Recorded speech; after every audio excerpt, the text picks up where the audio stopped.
बराबर। याद रखना है, वीडियो में थोड़ी एरर आई तो उसकी वजह से वीडियो बीच में कट हो गया है अंदर। बराबर। तो मैंने क्या बोला कि लास्ट वाला जो हमने इक्वेशन डिराइव किया, this equation is valid for only this condition.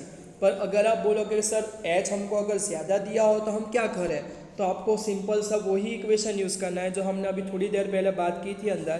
ये जो इक्वेशन लिखा है ना, वो इक्वेशन आपको यूज़ करना है अंदर। समझ में आया? जब h की वैल्यू रफली इक्वल टू और ग्रेटर देन आधी हो तब के लिए अंदर। समझ में आ गया कि ना आ गया अंदर?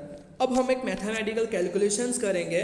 We are find out the magnitude of acceleration due to the gravity at a height 10 kilometre from the surface of earth. यानी कि हम h इक्वल टू 10 किलोमीटर लेके g की वैल्यू कैलकुलेट करने का ट्राई करते हैं अंदर। बराबर। तो हमारे पास इक्वेशन तो है ही भाई। बराबर। g की वैल्यू 9.8 लेते हैं। 1 माइनस 2 h की जगह हम जो वैल्यू 10 किलोमीटर है उसको मीटर में कन्वर्ट कर दे तो 10 इंटू 10⁻³ यानी कि 10⁻⁴ होगा। अर्थ की रेडियस है उसको हम 6.4 इंटू 10⁻⁶ मीटर लेते हैं। सिंप्लीफाइड करोगे तो आपको कुछ आंसर ऐसा मिलेगा, g इक्वल टू 9.7693। बराबर। तो याद करो, आपने जब g का कैलकुलेशन किया था, GME करके इक्वेशन जो था अंदर, बराबर, तो वहाँ पे भी आपको 9.77 समथिंग ही आंसर मिल रहा था और यहाँ पे 9.76 मिल रहा है। तो आप देख सकते हो कि दोनों के बीच में डिफरेंस कितना बड़ा है ना, बहुत छोटा डिफरेंस है अंदर। इसलिए हम क्या करते हैं कि छोटी जो हाइट होती है उसके लिए जी की वैल्यू पूरे अर्थ के लिए हम राउंडली क्या लेते हैं, 9.8 लेते हैं अंदर। तो यहाँ पे हमको एक साइंटिफिक प्रूफ मिलता है कि why we are taking value of g as a 9.8 only. क्यों? क्योंकि छोटी हाइट के लिए भी उसकी वैल्यू में जो वेरिएशन आता है वो इतना कम है कि अगर हम उसको काउंट करें भी कि ना करें कोई फ़र्क पड़ता नहीं है अंदर। समझ में आ गया कि ना आ गया सबको अंदर? बराबर। अब हमारा जो फाइनल वाला डेरिवेशन है वो क्या है, डेप्थ के साथ है अंदर, कि derive the equation for the variation of g due to the depth below the surface of the earth. बराबर। तो उसके लिए आपको क्या करना है, तो उसके लिए पहले जैसे आगे डिस्क्रिप्शन किया वैसे यहाँ पे भी आपको डिस्क्रिप्शन करना है। क्या डिस्क्रिप्शन करना है कि भाई अर्थ है, उसका मास m ही ले लो, उसकी रेडियस r ही ले लो, एक पॉइंट p ले रहे हैं जहाँ पे m मास का ऑब्जेक्ट प्लेस कर रहे हैं, which is located at the depth d ले रहे हैं अंदर। समझ में आ रहा है? ताकि उसका सेंटर से जो डिस्टेंस होना चाहिए वो क्या होगा, r माइनस d होगा। क्यों माइनस होगा? क्योंकि सरफेस तक आ रही था पर हमको तो यहाँ तक ही जाना है, तो फिर जो डेप्थ है उसको सब्ट्रैक्ट करेंगे तो हमारा आंसर होगा कि नहीं होगा अंदर। तो वहाँ पे जैसे डिस्क्रिप्शन किया था वैसे यहाँ पे भी फिगर का डिस्क्रिप्शन कर सकते हो कि नहीं कर सकते अंदर। समझ में आ गया अंदर? बराबर। अब आपको ग्रेविटी एक्सेलरेशन का दोनों केस के लिए इक्वेशन लिखना है। अर्थ सरफेस के लिए तो सिंपल वही इक्वेशन GME अपॉन r², और यहाँ पे हम GD लिखेंगे। अब समझ में आ रहा है? तो वहाँ पे क्या होगा, GM अपॉन r² होगा अंदर। समझ में आया? अब आपको लगेगा सर m ही लिखा, यहाँ पे m क्यों लिखा? तो उसका रीज़न क्या है कि अब हमारा जो पॉइंट है, बराबर, वो कहाँ पे, P पॉइंट पे है जो डेप्थ में है। तो फिर हमको जो स्फीयर कंसीडर करना है वो खाली स्मॉलर रेडियस वाला करना है। तो अगर स्मॉलर रेडियस वाला करूँगा तो उसका मास के अर्थ जितना थोड़ी होगा, उससे तो कम होगा ना, इसलिए हम उसको स्मॉल m से रिप्रेजेंट कर रहे हैं। बराबर। ऐसा क्यों कर रहे हैं वो हम अब समझने का ट्राई करें अंदर। बराबर। आपको एक इमेजिनेशन करना है, एक छोटा सा बॉक्स है, उसके एक थोड़े से बड़े बॉक्स में डाला, उसको और थोड़े से बड़े और थोड़े से बड़े और थोड़े से बड़े और थोड़े से बड़े, तो इस तरह से होगा क्या, बराबर, कि आपका जो पूरा बक्सा है वो सॉलिड क्यूब बन जाएगा अंदर, या तो क्यूबॉइड बन जाएगा अंदर।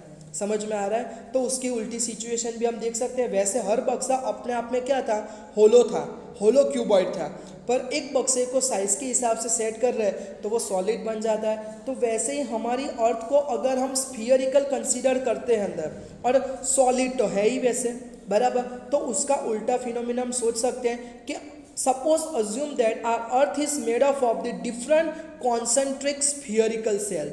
कॉन्सेंट्रिक स्फीयरिकल सेल का मतलब क्या हुआ कि हमारी जो अर्थ है वो डिफरेंट रेडियस वाली सेल की बनी हुई। सेल क्या होता है, बराबर, कि प्लास्टिक का बॉल होता है अंदर, खाली सरफेस होता है, बीच में कुछ नहीं होता है, हवा ही होती है अंदर, तो उसको शेल बोलते हैं अंदर। समझ में आया कि नहीं अंदर? बराबर।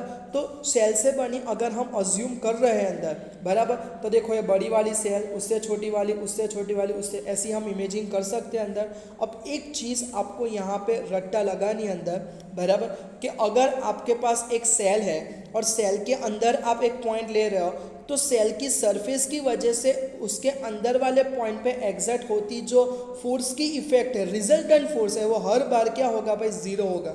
इतना याद रहेगा, सेल के लिए है, याद रखना कि अगर कोई भी स्फीयरिकल सेल है तो उसके अंदर कोई भी पॉइंट पे सरफेस की वजह से एग्जर्ट होता रिजल्टेंट फोर्स हर बार क्या होगा, ग्रेविटी का जीरो होगा अंदर, बराबर। तो हम ये एम पार्टिकल के लिए बात करें तो अर्थ की सरफेस वाली हम सेल के बारे में बात करें तो उसके लिए पी पॉइंट अंदर रहेगा, तो उस पर वो सेल की वजह से ग्रेविटेशनल फोर्स लगेगा, वो तो जीरो होगा। उसी तरह सारी की सारी जितनी भी सेल होगी, बराबर, जो पी से सरफेस तक जितनी भी बन रही है अंदर, तो सभी के लिए जीरो होगा। खाली किसके लिए नहीं होगा, जो सरफेस पे है या तो फिर उसके लिए बाहर है अंदर। समझ में आया कि नहीं आया अंदर? इसकी वजह से हमको खाली इतना स्फीयर कंसीडर करना पड़ता है, ये वाला जो पार्ट है उसको हम कंसीडर नहीं कर रहे थे जब हमने जीडी का इक्वेशन लिखा था अंदर, बराबर। अब हमारे पास प्रॉब्लम क्या आया कि स्मॉल एम को तो हमको कुछ बताना पड़ेगा, क्योंकि स्मॉल एम हमको क्वेश्चन में या कहीं पे दिया नहीं गया है अंदर। तो फिर हम क्या करते हैं कि भाई हमने अर्थ को ऑलरेडी एक स्फीयर अज्यूम किया है, मास डिस्ट्रीब्यूटेड भी यूनिफॉर्मली अज्यूम किया है, तो उसके हिसाब से डेंसिटी डिफाइन करूँ तो डेंसिटी इक्वल टू क्या होगा, मास डिवाइड बाय वॉल्यूम, और स्फीयर का वॉल्यूम तो हम क्या लिखते हैं, 4/3 पाई आर क्यूब लिखते हैं कि नहीं लिखते हैं। तो यहाँ से एम की फॉर्मूला क्या होगी भाई, rho into 4/3 pi are cube मिलेगी अंदर। समझ में आ रहा है सबको इतना पार्ट, यस और नो, बराबर। तो आपके पास m का फाइनली फॉर्मूला मिल गया अकॉर्डिंग टू डिस्टेंस, बराबर।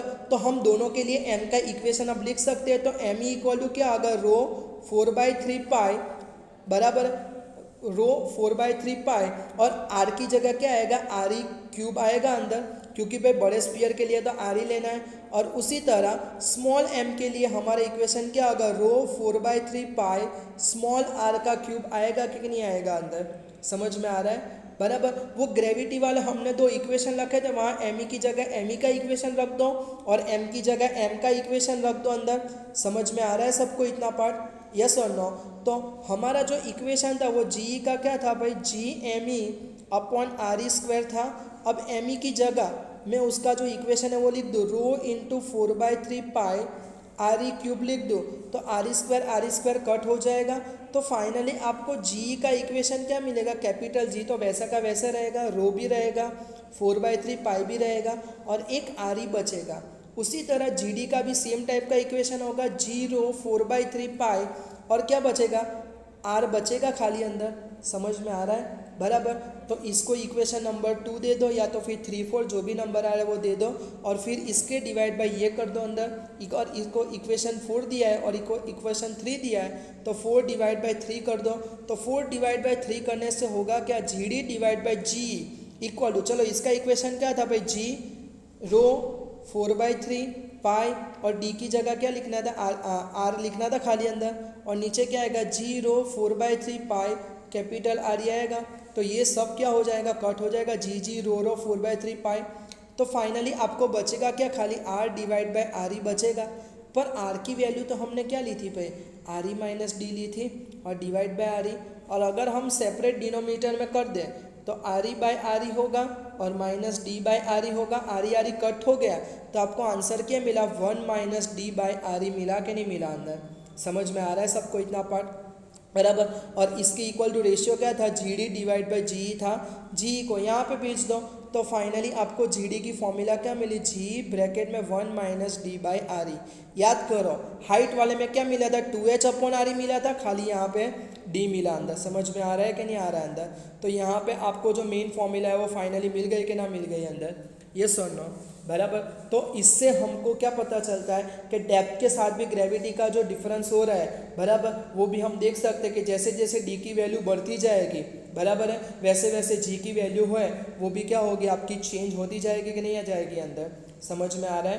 तो अगर अब हम बात करें कि अर्थ के सेंटर से स्टार्ट करके, कहाँ से, अर्थ के सेंटर से स्टार्ट करके अगर हम कोई भी हाइट तक जाते हैं तो पूरे से पूरे झंडे में अर्थ की ग्रेविटेशन का क्या रोल रहेगा, उसकी वैल्यू का क्या फ़ायदा होगा, वो हम यहाँ पे देखेंगे। तो हमने देखा कि जब हमने अर्थ की डेप्थ के लिए लिया तो वहाँ पे जो जी का इक्वेशन था वो आर के साथ प्रपोर्शन में मिला। जबकि सरफेस और हाइट वाले इक्वेशनों में हमको जी का रिलेशन क्या मिला, 1 प्रोपोर्शनल टू आर स्क्वायर मिला अंदर। तो इससे पता क्या चलता है अंदर कि भाई डेप्थ में वो प्रोपोर्शनल है पर हाइट पे वो क्या है, इनवर्स स्क्वायर प्रोपोर्शन है अंदर। तो अगर मैं मेरा सेंटर से जर्नी स्टार्ट कर, ये मेरी अर्थ है, सेंटर से कर रहा तो आर 0 होगा तो जी भी 0 होगा। तो मेरा ग्राफ 0 से स्टार्ट होगा। अगर मैं आर वर्सेस जी का ग्राफ ड्रॉ कर रहा हूँ, जैसे जैसे आर का वैल्यू बढ़ेगा तो जी का भी बढ़ेगा। और कैसे बढ़ेगा, लीनियरली बढ़ेगा, स्ट्रेट लाइन मुझे मिलेगा। कब तक बढ़ेगा, जब तक सरफेस पर जाएंगे तब तक प्रोपोर्शनल है अंदर, बराबर। और सरफेस पे जाएंगे तब हमको जी की वैल्यू भाई मैक्सिमम मिलेगी। क्यों, क्योंकि उसके बाद सरफेस पे तो रूल क्या है, प्रोपोर्शनल टू 1/r², बराबर। तो डिनोमिनेटर जितना बड़ा होगा उतना तो आंसर छोटा होगा हमारा। तो आर ही ऐसा है जो सबसे छोटा आंसर है। फिर क्या होगा, R E plus H equation होगा अंदर। तो वहाँ पे 1/r² के हिसाब से घट रहा है तो उसका पार्ट क्या आएगा, ऐसा कर्वेचर आएगा कि नहीं आएगा। तो फाइनली हमको ऐसा क्या मिलेगा, जी वर्सेस आर का आपको ग्राफ यहाँ पे मिलेगा अंदर। समझ में आ रहा है सबको इतना पार्ट, बराबर। तो ये ग्राफ अच्छे से समझ लेना अंदर, क्लियर।